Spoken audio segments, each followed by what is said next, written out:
comme Élie déclarait. Mais la Bible nous parle de l'histoire d'un peuple qui s'appelait Israël. Et pour eux, ils ne savaient pas en réalité quelle était la grandeur, les capacités, les capacités, je me suis béni, l'onction capable de Dieu. Eux, ils ne comprenaient pas cela. Ils étaient là, en train d'aller de chercher plusieurs dieux. On est en train d'aller chercher plusieurs dieux. Ils ne connaissaient pas que dans ce monde, il n'y a qu'un seul Dieu. Il n'y a qu'un seul Dieu, le Dieu de la Bible. À un moment, pendant que les choses ne marchaient pas, ils allaient pour demander à Baal les choses. Ils allaient pour demander à Baal l'exaucement de prière. Or que la Bible, nous le dit ceci, que nous ne devons pas adorer les statuettes. Nous ne devons pas même adorer les dieux de notre famille. Mais Israël, à un moment, ils étaient en train de faire cela. Et Dieu a envoyé un prophète appelé Élie. Il se rencontre avec Akab, je sais que tu connais l'histoire.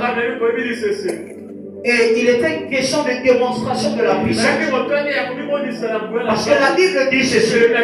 Or, le royaume de Dieu ne consiste pas seulement en paroles, mais le royaume de Dieu consiste aussi en démonstration de la puissance.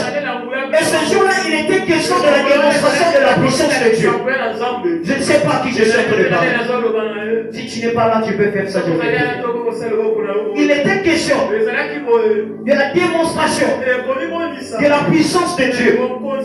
Parce que ce peuple, il se fut un temps que ce peuple-là ne comprenait pas qu'il y avait un Dieu en Israël. Que ce peuple-là ne comprenait pas que si aujourd'hui ils sont en train de vivre, que c'est la grâce de Dieu.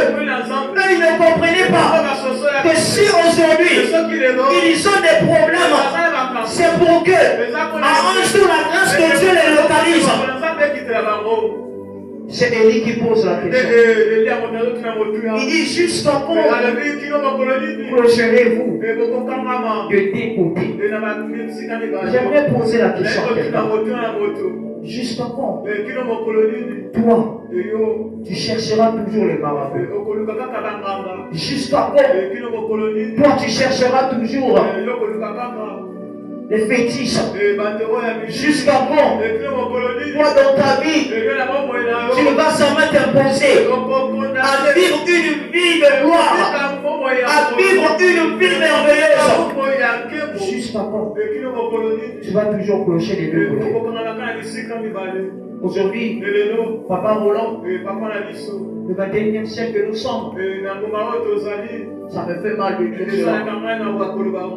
Les gens ont l'habitude de dire ça. Je sais que tu connais que Dieu ne fait jamais. Dieu ne fait jamais. Il dit à Dieu, hier j'ai rencontré une maman. Elle a juste porté le pied. Elle commence à insulter Dieu. Dieu dit son ingala. Oh, ma kambo zo comme dans le capon en zambo tikingai. Na lobi nzambe yo zo yo kaba prière ngate. Ana zo kende l'hôpital. C'est ça elle raconte son. Et la mona ba ko ba mona zo kende l'hôpital mais nzambe yo zo tikana na yo ba na zo beta kweza sina mabe. J'aimerais dire à quelqu'un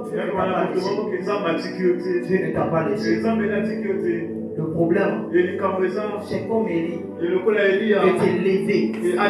t'élever, d'invoquer Dieu, jusqu'à combien tu vivras toujours les problèmes? Jusqu'à combien tu vivras toujours les lois familiales? L'homme de Dieu, le diable Géant, pendant le début de ce programme, il nous a parlé des liens familiaux.